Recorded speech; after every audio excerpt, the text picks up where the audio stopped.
আমরা আলহামদুলিল্লাহ এমন শ্রোতা আছে যে শ্রোতা দেখতে দেখতে চিনি। আমি হবিগঞ্জ সিলেট অঞ্চলে আমার একটা ছেলেরে আমি দীর্ঘ 4-5 বছর ধরে দেখতাম, প্রত্যেক মাহফিলে দেখছি হে সামনে বসে, আমি বইলেই তারে নজরে পড়তাম। পরে একদিন আমি তারে ডাকছি, ডাইকে আমি বললাম তুমি কি করো? কয় হুজুর আমি ঘাস, মানে প্রতিদিন ঘাস কাটি আর ঘাস কাইটা বিক্রি করি, যা পাই তা দিয়ে সংসার চালাই। তাই বললাম তুমি যে সব মাহফিলে আসো, আমি দেখলাম তোমারে। কয় হুজুরে যখনই আপনার কোনো পোস্টার দেখি, কয় আমি তখন এই ঘাস কাটার টাকা থেকে একটু একটু টাকা জমাই, কয়টা টাকা জমাইয়া গাড়ি ভাড়া মিলাইয়া রাখি, আপনার ওয়াজ শুনতে যাবো। তাই বললাম যে মাশাআল্লাহ। তো আমি বললাম যে তো আর কিছু কইবানি? কয় হুজুর আমার জীবনের একটা স্বপ্ন আছে, বানিয়াচং হবিগঞ্জ তার বাড়ি। আমি বললাম কি স্বপ্ন কও? আমি 10 টাকা 50 টাকা করে জমাইতেছি, আল্লাহ যদি আমারে কোনোদিন তৌফিক দেয় আমি আমনের আমরা এলাকায় দাওয়াত দিয়ে নিব, ওয়াজ করব। পরে আমি বললাম ওহন দাঁড়াও, অন ডেট এখন নাও ডেট, আজকে তোমারে ডেট দিলাম, হাদিয়া দিতে হবে না, আমি দিমু তোমারে মাহফিলের চান্দা আমি দেবো, ওয়াজের টেহা লাগবে না, তুমি যাও, তুমি আয়োজন করো যেখানে কও, তুমি তোমার ঘরে হোক উডানে হোক, আমি ওখানে ওয়াজ করব। আমি বলছি আমি যাবো, ডেট দিলাম, যাও।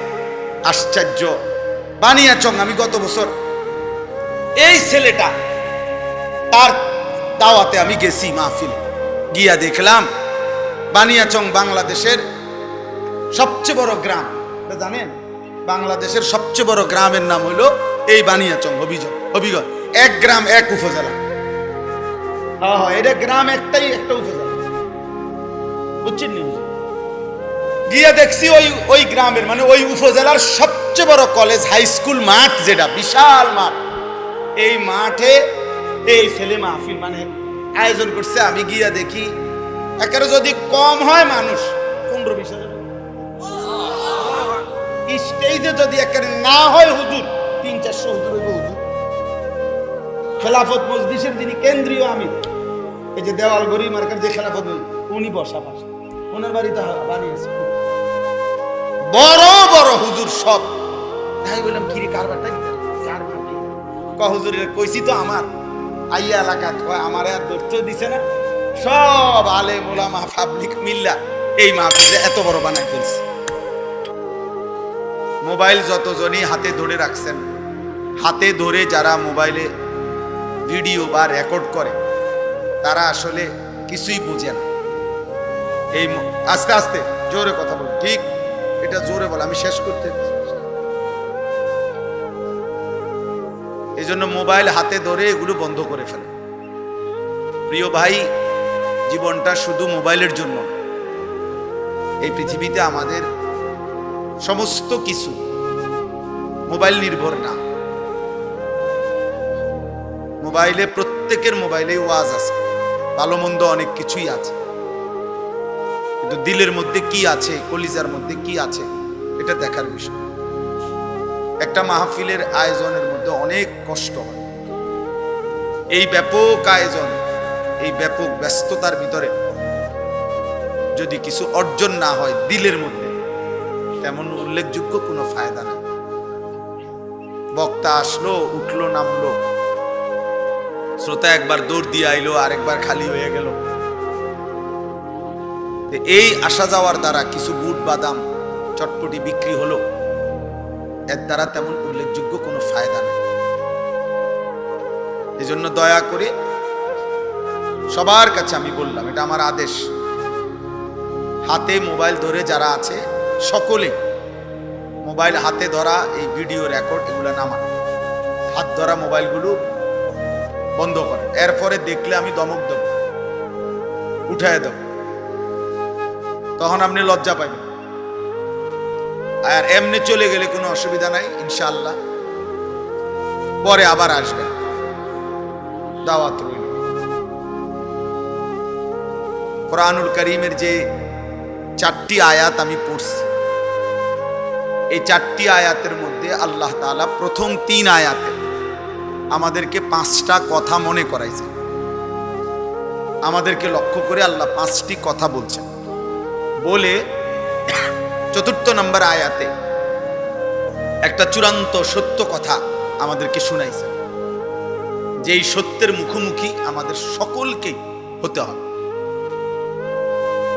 আমরা স্বীকার করি বা না করি, মনে থাকুক বা না থাকুক, ঘুমে থাকি বা সজাগ থাকি, সুখে থাকি বা দুঃখে থাকি, আনন্দে বা বেদনায়, রাজপ্রাসাদ বা কুড়ে ঘরে, রাতে কিংবা দিনে, একাকী কিংবা প্রকাশ্যে, নিরাপদে কিংবা অনিরাপদে, আল্লাহ তাআলা বলেন একটি চূড়ান্ত সত্য তোমাদেরকে গ্রহণ করতেই হবে, সেটা হলো মৃত্যু।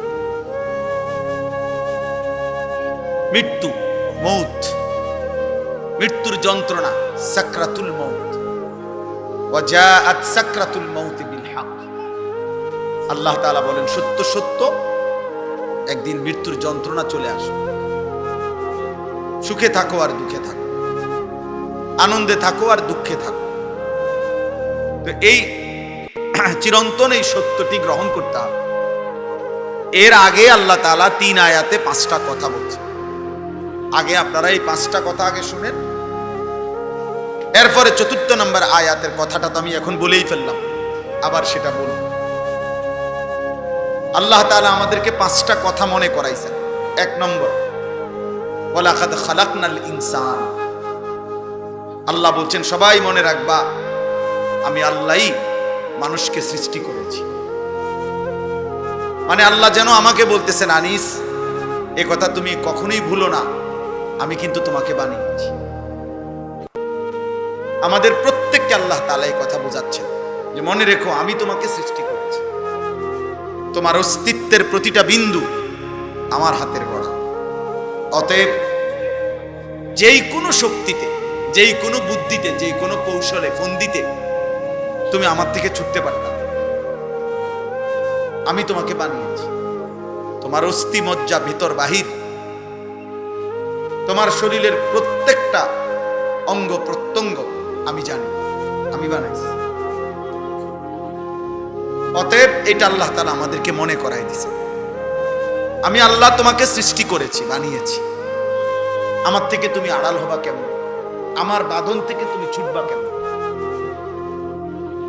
আমার হাত থেকে তুমি ছুটতে পারবা না। এই হলো 1 নম্বর কথা। 2 নম্বর কথা, ওয়া না'লামু মা তুওয়াসবিসু বিহি নাফসু। আল্লাহ তাআলা বলে, বান্দা প্রত্যেকের অন্তরের গভীরে, হৃদয়ের অভ্যন্তরে গুনাহের যে চাহিদা তৈরি হয়, ওয়াসওয়াসা, ওয়াসওয়াসা বলা হয় গুনার চাহিদা। শয়তান যেটা ওয়াসওয়াসা দেয়, শয়তানের এই কাজটাকে এই জন্য বলে ওয়াসওয়াসা, মানে হলো গুনাহের কুমন্ত্র। এই জন্য ওয়াসওয়াসা মানেই হলো গুনার চাহিদা, যেটা শয়তান তৈরি করে। আল্লাহ তাআলা কোরআনুল কারীমে বলছেন, ওমান ইয়াত্তাবি' খুতুওয়াতিশ শাইতান ফাইন্নাহু ইয়া'মুরু বিল ফাহশাই ওয়াল মুনকার।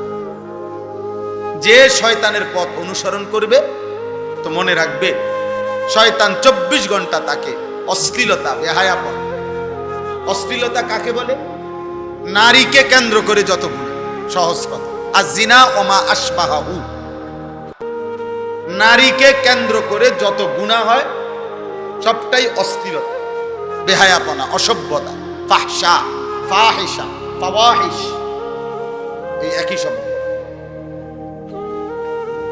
আল্লাহ তাআলা বলেন শয়তানের প্রথম চাহিদা, শয়তানের প্রথম কুমন্ত্রণা, শয়তানের প্রথম ওয়াসওয়াসা নারীকে কেন্দ্র করে।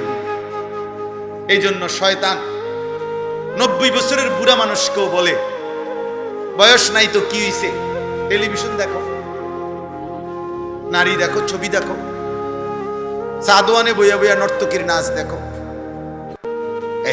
শয়তান 9 বছরের বাচ্চারাও ছাড়তে চায় না, 90 বছরের বুড়ারাও ছাড়ে না, কিশোর যুবককেও ছাড়ে না। আমাদের প্রত্যেককেই শয়তান সবচেয়ে বেশি কুমন্ত্রণা দেয় নারীকে কেন্দ্র করে। ছবি, নাচ, গান, জিনা, ব্যভিচার, অশ্লীল দৃশ্য দেখা, হারাম সম্পর্ক করা নারীর সাথে। তো আল্লাহ তাআলা বলেন এই তোমাদের অন্তরে গুনার যত চাহিদা তৈরি হয়, ওয়াসওয়াসা তৈরি হয়, প্রত্যেক মানুষের, মনে রাখবেন আরবি ভাষার একটা গুরুত্বপূর্ণ প্রবাদ, আল আইনু মিরআতুল কলব, চোখ অন্তরের আয়না। এজন্য মানুষ চোখে যা দেখে প্রত্যেকটাই তার অন্তরে আইসা জমা হয় তৎক্ষণাৎ, অটোমেটিক। আর এরপরে অন্তরে সে এটার প্ল্যানিং করে, এটার দ্বারা সে পরিকল্পনা সাজায়, এটাকে সে সামনে বাড়াবে না থেমে যাবে। নেক কাজ হইলে নেক কাজের পরিকল্পনা, গুনাহ হইলে গুনার কাজের পরিকল্পনা। ওয়ান নাফসু ইয়াহওয়া ওয়া ইয়াতামান্না, আল্লাহর নবী বলছেন মানুষের অন্তর গুনাহের চাহিদা তৈরি করে, আশা পোষণ করে গুনাহের, জিনার, ব্যভিচারের। ইউসাদ্দিকু যালিকাল ফারজ আও ইউকাদ্দিব, অন্তরের পরিকল্পনার পরেই এবার লজ্জাস্থান দ্বারা সেই জেনাকে হয় বাস্তবায়ন করে অথবা বিরত থাকে।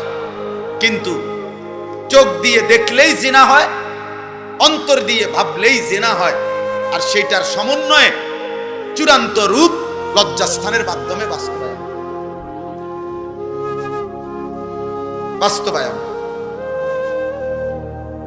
এজন্য আল্লাহ তাআলা বলেন, ওয়া না'লামু মা তুওয়াসবিসু বিহি নাফসু, বান্দা তোমার অন্তরে 24 ঘন্টা গুনাহের যত কুমন্ত্রণা আসে, ওয়াসওয়াসা, আমি তা পূর্ণ জানি।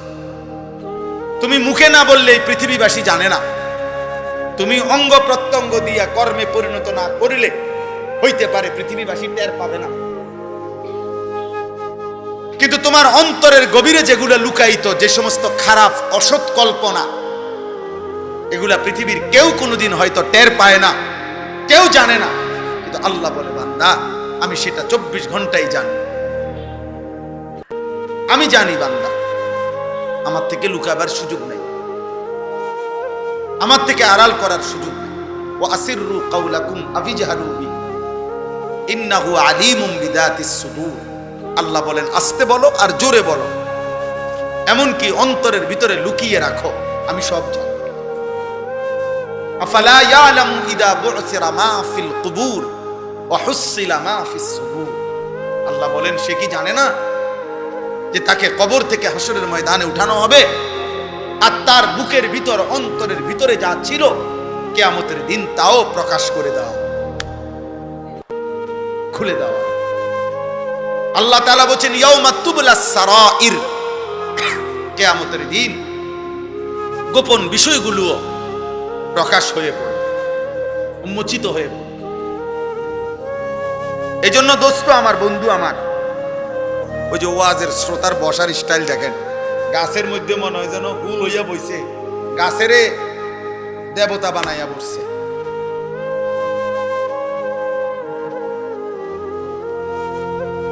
আরে বেটা, ঠিক আছে। তো আল্লাহ তাআলা বলেন ওয়া না'লামু মা তুওয়াসবিসু বিহি নাফসু। চাচা বসেন, চাচা আপনি নড়েন না, আমি আপনারে বলি না, ওই ছেলেগুলোরে বলছি। না আপনি আপনি যেমন আছেন চাচা, আপনি বয়স্ক মানুষ। তো ওয়া না'লামু মা তুওয়াসবিসু বিহি নাফসু, আল্লাহ তাআলা বলেন 1 নম্বর আমি তোমাকে সৃষ্টি করেছি, আমি তোমার বিষয়ে খুব ভালো জানি। উৎপাদনকারী কোম্পানি ভালো বলতে পারে এই মালের উৎপাদন তারিখ কখন, মেয়াদ কতক্ষণ, কি কি পণ্য, কি কি জিনিস বানাইতে প্রোডাক্ট ব্যবহার হয়েছে, এটা উৎপাদনকারী কোম্পানি খুব ভালো জানে। রব্বুল আলামিন বলে আমি সৃষ্টি করেছি, আমি ভেতরটা বাহির, শরীরের প্রত্যেকটা অঙ্গ প্রত্যঙ্গের সক্ষমতা, কর্ম কার্য আমি জানি সব।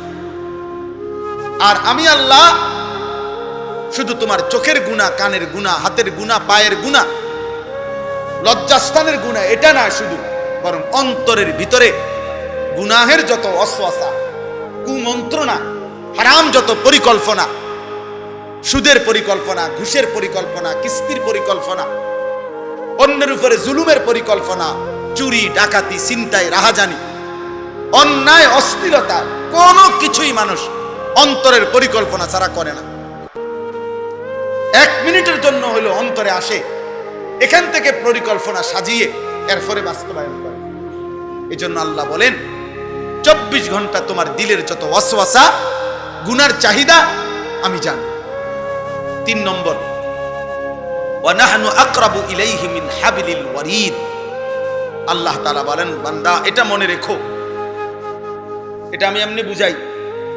আমাদের এই দেহে, এই যে দেখেন এখানে, এটা পশম প্রথম, এরপরে চামড়া, এরপরে গোশত, এরপরে রক্ত, হাড্ডি, রক্ত। এই শেষ যেই রক্ত, মানুষের দেহের রক্তের নিয়ম হলো রক্ত সার্কুলেশন হয়, মানে সারা দেহে রক্ত প্রবাহিত হয়, ঘুরতে থাকে স্যালাইনের তারের মতো। একদম সূক্ষ্ম চিকন রক্তের সাথে শিরা আছে, যেগুলোর মাধ্যমে সারা দেহে রক্ত সার্কুলেশন হয়, চলতে থাকে আর কি। রক্তের সিস্টেম এমন না যে এখানের রক্ত এনেই, ওইখানের রক্ত এখানেই না, এটা পুরো দেহে ঘুরে চলতে থাকে। তো আল্লাহ তাআলা বলেন, এই তোমার রক্ত প্রবাহিত হয় সর্বশেষ ভিতরে যেই চিকন থেকে সূক্ষ্ম শিরা উপশিরার মাধ্যমে সারা দেহে এই সাহারক সহ যে রক্ত সঞ্চালন হয়, এই রক্তবাহী শিরা এবং উপশিরা তার চাইতেও বেশি আমি আল্লাহ তোমার কাছে।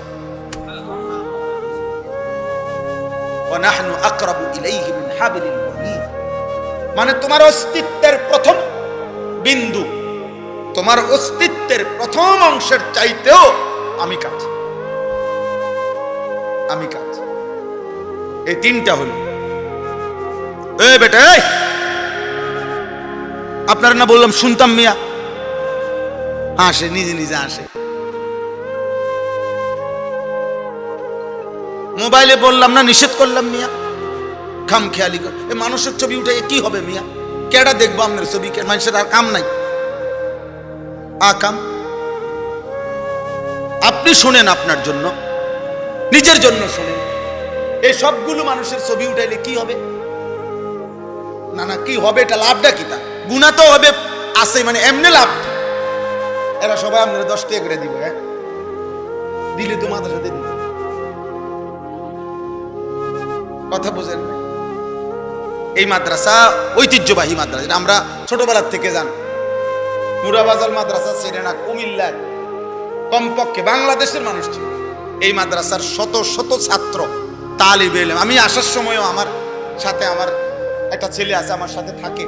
পরে আমি বুঝাইতে আছি যে এখানে ঢাকার বড় বড় মশহুর ওলামা, বাংলাদেশে যারা শীর্ষ ওলামা একরা, এরকম অসংখ্য আলেম দ্বীন যারা ঢাকার বুকে আলোকিত সারা পৃথিবীতে, ওরা অনেক আলেম দ্বীন এখানে এই মাদ্রাসা ছাত্র।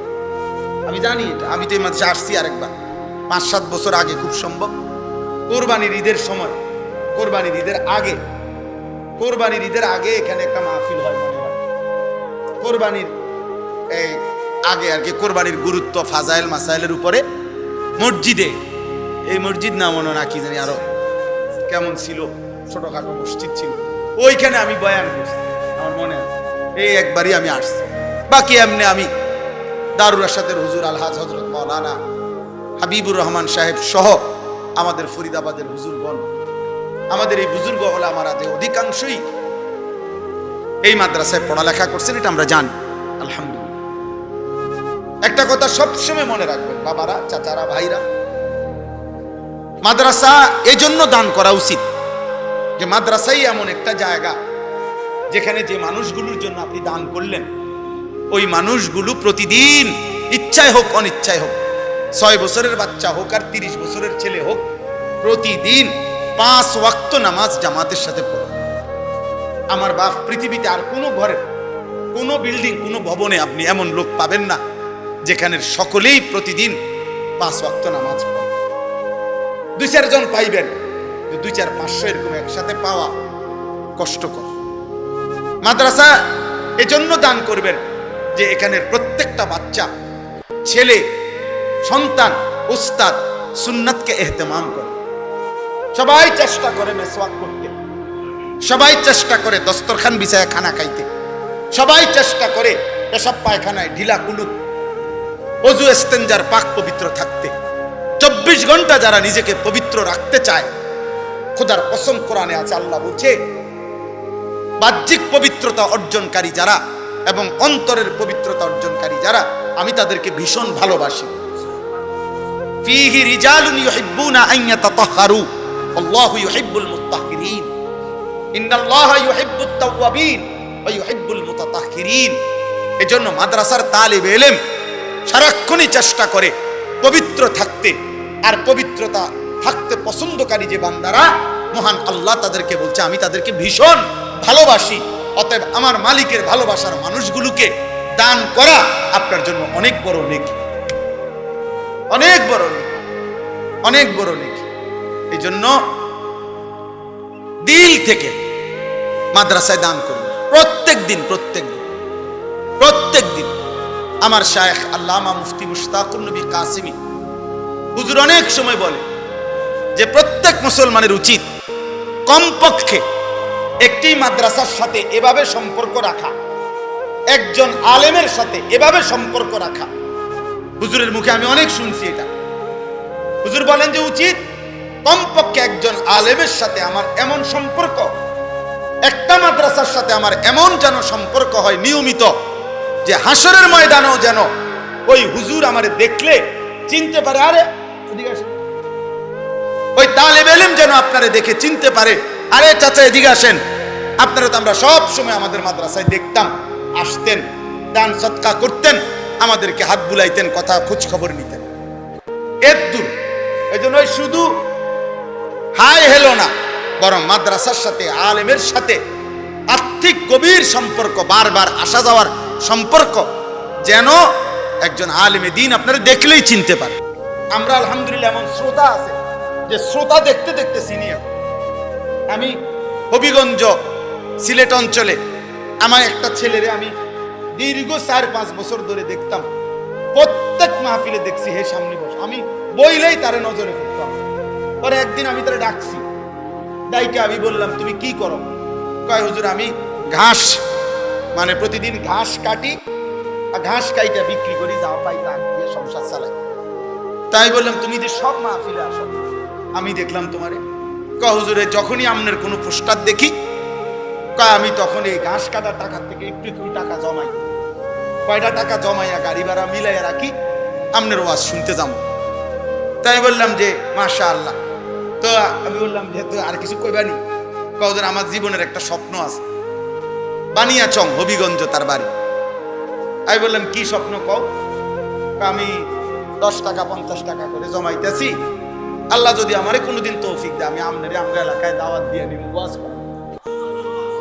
পরে আমি বললাম ওহন দাঁড়া, অন ডেট, এখন নাও ডেট, আজকে তোমারে ডেট দিলাম, হাদিয়া দিতে হবে না, আমি দিব তোমার, এটা আছে মাহফিলের চান্দা আমি দেব, ওয়াজের টেহা লাগবে না, তুমি যাও, তুমি আয়োজন করো, যেখানে কও তুমি, তোমার ঘরে হোক উডানে হোক, আমি ওখানে ওয়াজ করব। আমি বলছি আমি যাবো, ডেট দিলাম, যাও। আশ্চর্য, বানিয়াচং আমি গত বছর এই ছেলেটা তার দাওয়াতে আমি গেছি মাহফিলে, গিয়া দেখলাম বানিয়াচং বাংলাদেশের সবচেয়ে বড় গ্রাম, জানেন বাংলাদেশের সবচেয়ে বড় গ্রামের নাম হলো এই বানিয়াচং হবিগঞ্জ। এক গ্রাম এক উপজেলা, হ্যাঁ হ্যাঁ, এটা গ্রাম একটাই, একটা উপজেলা, বুঝছেন নি? গিয়া দেখছি ওই গ্রামের মানে ওই উপজেলার সবচেয়ে বড় কলেজ হাই স্কুল মাঠ, যেটা বিশাল মাঠ, এই মাঠে এই ছেলে মাহফিল মানে আয়োজন করছে। আমি গিয়া দেখি একেবারে যদি কম হয় মানুষ 15-20 হাজার, স্টেজে যদি একেবারে না হয় হুজুর 300-400 হুজুর। খেলাফত মজলিসের যিনি কেন্দ্রীয় আমির, এই যে দেওয়াল ঘড়ি মার্কার যে খেলাফত, উনি বসা, ওনার বাড়িতে বানিয়েছে বড় বড় হুজুর সব। তাই বললাম কি রে কারবারটা কার ভাবি? হুজুরের কইছি তো আমার আইয়া এলাকা হয়, আমার আর দৈত্য দিছে না, সব আলেম ওলামা পাবলিক মিল্লা এই মাহফিলে এত বড় বানায় ফেলছে। তাইলে দোস্ত একজন শ্রোতাকেও মানুষ দেখতে দেখতে চিনে, কথা বুঝছেন কি না বলেন? এই জন্য মাদ্রাসার সাথে আপনাদের কাছে অনুরোধ, এই 66 বছরের ইতিহাসে এই মাদ্রাসা অনেক স্বর্ণ ফসল, অনেক সোনার সন্তান আলোকিত আলেমে দ্বীন উপহার দিছে। অতএব এমন একটি সুন্দর প্রসিদ্ধ ঐতিহ্য ধন্য মাদ্রাসায় দিল দিয়া প্রতিদিন নিয়মিত সব সময় দান করবেন, বলেন ইনশাআল্লাহ। যেন আপনি এতবার আসবেন যাবেন মাদ্রাসায়, যেন মাদ্রাসার ছেলেরা আপনার চিনে, উস্তাদ যেন দেখলে আপনার চিনে, চাচা কেমন আছেন, ভাই কেমন আছেন, দেখবেন ইনশাআল্লাহ। এই কেমন আছেন এটা আশা করি হাসরের ময়দানও ওনারা আপনার বলবেন। আল্লাহ আপনাদেরকে তৌফিক দান করেন। চলেন আমার কথা আমি শেষ করছি। আল্লাহ তাআলা বলেন, তিনটা কথা বলল। এক, আমি তোমাকে সৃষ্টি করেছি। দুই, আমি তোমার অন্তরের গভীরে যেটা আছে তাও জানি। তিন, তোমার অস্তিত্বের যেই ফোঁটা রক্তবাহী শিরা উপশিরা এই শাহরক সহ আমি তার চাইতে বেশি কাছে আছি। চার, ইজিয়াতালাক্কাল মুতালাক্কিয়ানে আনিল ইয়ামিনে ওয়া আনিশ শিমালে কাঈদ। আল্লাহ তাআলা বলে, বান্দা 24 ঘন্টা তোমার ডানে এবং বামে আমার দুইজন ফেরেশতা আছে। তুমি ভেবো, তুমি মনে রেখো, যখন তুমি নারী দেখো, ছবি দেখো, উলঙ্গ দৃশ্য দেখো, অস্থির ছবি দেখো, নাটক দেখো, সিনেমা দেখো, নর্তকী দেখো, কোন নারী যখন বেপর্দা থাকে, বেহায়া থাকে, কোন বাপ আপনি যখন সুদের টাকা গণেন, কিস্তির টাকা গণেন, ওজনে যখন কম দেন, মিথ্যা যখন বলেন, চুরি ডাকাতি অন্যায় দুর্নীতি চিন্তায় রাহাজানি, যেই কোন রকমের নাফরমানি, আল্লাহ বলে, বান্দা আমার ডানে বামের ফেরেশতা কিন্তু দেখে, ও কিন্তু লেখে, ওরা লেখে। এক সেকেন্ড তুমি তাদেরকে আড়াল করতে পারো। তাফসীরের মধ্যে আছে, টয়লেট বাথরুমের সময় এবং স্বামী স্ত্রীর মিলনের সময় যদিও এই ফেরেশতারা সরে থাকে, কিন্তু তাফসীরের মধ্যে স্পষ্ট লেখছে আল্লাহর কুদরতে দূরের থেকেও সরে অবস্থায়ও তারা ওই ব্যক্তির ওই সময়ের কর্মকাণ্ড জানতে পারে, লিখতে পারে। অতএব এক সেকেন্ড তুমি আড়াল করতে পারবে। 5 নাম্বার, মা ইয়ালফিজু মিন কাউলিন ইল্লা লাদাইহি রাকিবুন আতীদ। আল্লাহ বলে, বান্দা এই দুইজন ফেরেশতা তো আছেই, ওরা তোমার পুরা জীবনের 24 ঘন্টার সকল অঙ্গে যা করো তো লিখছে, কিন্তু আরেকজন ফেরেশতা আমি আল্লাহ আলাদা রাখছি। এই দুইজনের অতিরিক্ত আরেকজন ফেরেশতা আছে তৎপর চৌকান্না, যে তোমার এই জবানের দুই ঠোঁটের মাঝখানে যে জিহ্বা, এই জিহ্বা দিয়ে যখন তুমি যা উচ্চারণ করো, ভালো কিংবা মন্দ, সত্য কিংবা মিথ্যা, উপকারী কিংবা অপকারী, জিকির করো আর গালি দাও, হালাল বলো আর হারাম বলো, ন্যায় বলো আর অন্যায় বলো, খোদার কসম আল্লাহ বলে আমার আরেকজন ফেরেশতা আলাদা 24 ঘন্টা তোমার জবানের উচ্চারণ লিখতেছে। এটা আরেকটা ফাইল হইতেছে। এই 5টা কথা।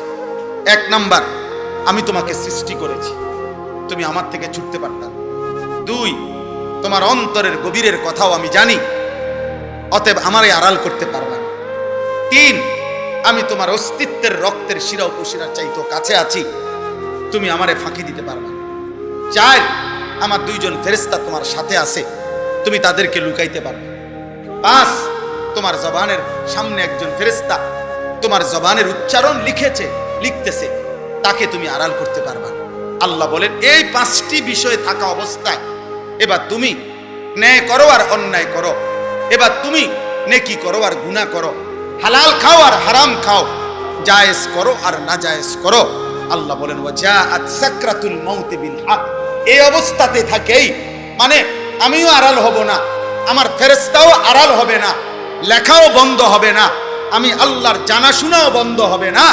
এই অবস্থাতেই একদিন তোমার সত্য সত্য মৃত্যু যন্ত্রণা সাকরাতুল মাউত শুরু হবে, আর তুমি মৃত্যুবরণ করবাই। যালিকা মা কুনতা মিনহু তাহিদ। বিগত দিন তুমি এর থেকেই বাঁচতে চেয়েছিলে, কিন্তু বাঁচতে পারো নাই। আজ মৃত্যু এসেই গেল। এই জন্য বাপ, আমার কথা এতটুকু, আমি আপনাদের কাছে এই কথাটাই শুধু বললাম। প্রিয় ভাই নওজওয়ান, প্রিয় কিশোর, প্রিয় বাপ, আমার ভাই, আমি এই কথাই শুধু মনে করাই দিলাম। আমি এবং আপনি, জওয়ান কিংবা বুড়া, হুজুর কিংবা পাবলিক, ইমাম কিংবা মুসল্লি, খতিব কিংবা শ্রোতা, আমরা সকলের জন্য এটা কথা যে আমাদের 24 ঘন্টা আল্লাহর নিয়ন্ত্রণে, আল্লাহ তাআলার তত্ত্বাবধানে আমাদের সেকেন্ড সেকেন্ড ফেরেশতা লিখতেছে, দেখতেছে। অতএব রাত গভীরে দিনের আলোতে কোনো গুনাহ করে আমরা বাঁচতে পারবো না। আর মৃত্যু আমাদেরকে বরণ করতেই হবে, চলে আমাদেরকে যেতেই হবে। সুখে থাকলেও মরে যাবেন, দুঃখে থাকলেও মরে যাবেন, আপনি রাজপ্রাসাদে থাকলেও মরে যাবেন, জীর্ণ কুঠিরে থাকলেও মরে যাবেন।